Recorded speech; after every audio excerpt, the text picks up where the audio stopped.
आसमान हमेशा से टेक्नोलॉजी का अखाड़ा रहा है, जहां हर देश हवाई ताकत में सबसे आगे निकलना चाहता है। आजकल दो हवाई जहाज सबसे पावरफुल फाइटर होने का दावा करते हैं, रशियन सुखोई Su-57 और American Lockheed Martin F-35 lightning II।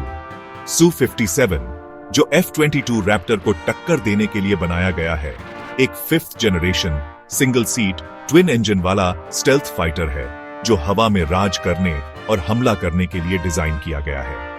इसमें advanced avionics, supersonic cruising capability और शानदार वेपन्स हैं, जिससे ये किसी भी लड़ाई में खतरनाक साबित हो सकता है। दूसरी तरफ F-35 लाइटनिंग II है, जो single seat single engine all weather stealth multi role combat aircraft है।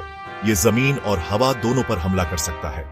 F-35 तीन तरह के होते हैं: conventional take off and landing F-35A, short take off and vertical landing F-35B और कैरियर बेस्ड F-35C।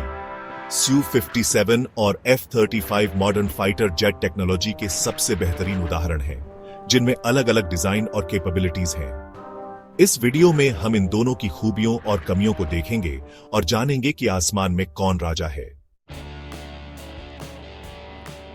Su-57 और F-35 दोनों ही 5th जनरेशन फाइटर्स हैं, लेकिन इनके डिजाइन बहुत अलग हैं। Su-57 सुपरसोनिक क्रूजिंग स्पीड्स और एक्सट्रीम मैन्यूवरेबिलिटी पर जोर देता है, जो रशिया के पुराने तरीके को दिखाता है, जहां स्पीड और एजिलिटी जरूरी है। F-35 स्टेल्थ टेक्नोलॉजी और सेंसर फ्यूजन पर जोर देता है, अमेरिका के तरीके के अनुसार, जहां टेक्नोलॉजी से दुश्मन को हराया जाता है। इसमें बिना दिखे दुश्मन पर नजर रखना इंपॉर्टेंट है, ताकि दुश्मन को पता चलने से पहले ही उसे हराया जा सके।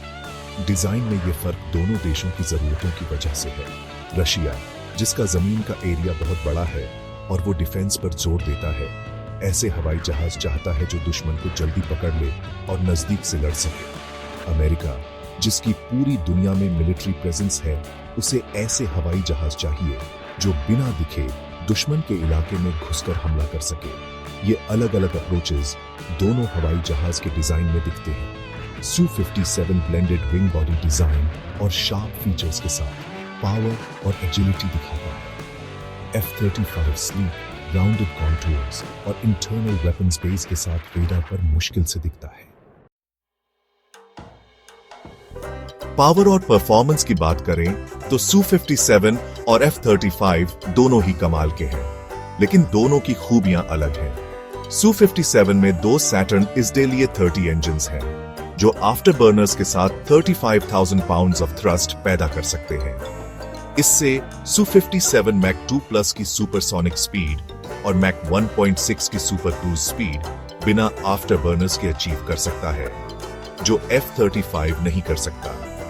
F-35 में वेरिएंट के हिसाब से Pratt & Whitney F135 after burning turbofan engine या F135 और रोल्स रॉयस लिफ्ट सिस्टम का कॉम्बिनेशन होता है, short take off and vertical landing के लिए। F-35 की मैक्सिमम स्पीड मैक 1.6 है, लेकिन ये सस्टेन्ड सुपर क्रूज नहीं कर सकता।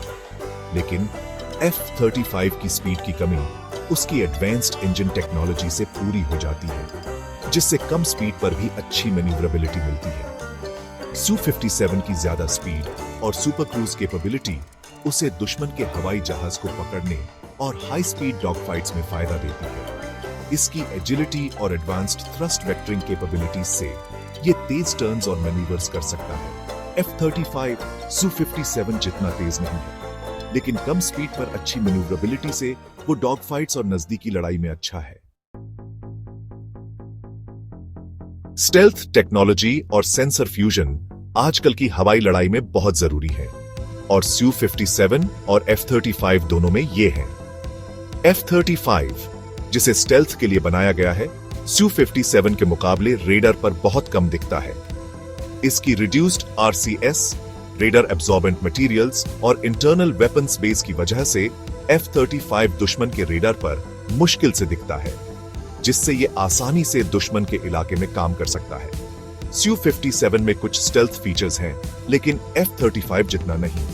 इसकी ज्यादा RCS, सुपर मैन्यूवरेबिलिटी और ओपन वेपन बेस की वजह से ये रेडर पर ज्यादा दिखता है, लेकिन Su-57 में इलेक्ट्रॉनिक काउंटर मेजर्स और एडवांस्ड रेडर सिस्टम्स हैं जो दुश्मन के सेंसर्स को जाम कर सकते हैं। दोनों हवाई जहाज में एडवांस्ड सेंसर फ्यूजन कैपेबिलिटीज हैं जो raider, infrared search and track और इलेक्ट्रॉनिक सपोर्ट मेजर्स से डेटा लेकर पायलट को बैटलफील्ड की पूरी जानकारी देते हैं। लेकिन F-35 की सेंसर फ्यूजन कैपेबिलिटीज ज्यादा एडवांस्ड है क्योंकि इसमें AN/APG-81 ESR रेडार और integrated electro optical targeting system है जिससे पैसिव टारगेटिंग और लॉन्ग रेंज डिटेक्शन होता है।